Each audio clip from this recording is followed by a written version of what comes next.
ধরুন প্রথম লোক ব্যাংকে 500 টাকা ডিপোজিট করলো। ব্যাংক বলল আপনি 7% ইন্টারেস্ট পাবেন। এখন দ্বিতীয় লোক এলো কার লোন নিতে। ব্যাংক সরকারি নিয়মে 100 টাকা রাখলো রিজার্ভ হিসেবে, আর 400 টাকা তাকে লোন দিল। এখন ভাবছেন এই 400 টাকা ব্যাংকে ফেরত আসতে মাস বা বছরে লেগে যাবে?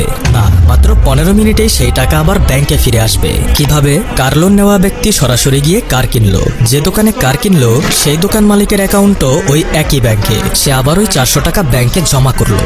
আপনি হয়তো ভাবছেন দেশে কি একটাই ব্যাংক নাকি যে সবার অ্যাকাউন্ট এক ব্যাংকেই? যথার্থ প্রশ্ন।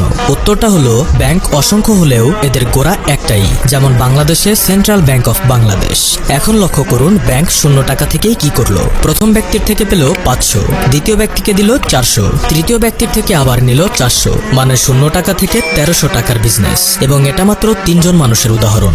সারা দেশে সারা পৃথিবীতে ব্যাংক এভাবেই কোটি কোটি মানুষের মাঝে নাম্বার ঘুরিয়ে টাকা বানিয়ে যাচ্ছে। আর এই প্রসেসের মাঝে কোনো প্রকারের আর্থিক সমস্যার মুখোমুখি হলে ব্যাংক টাকা তৈরি করে, তবে সেটা কাগজের নয়, ডিজিটাল নাম্বারে।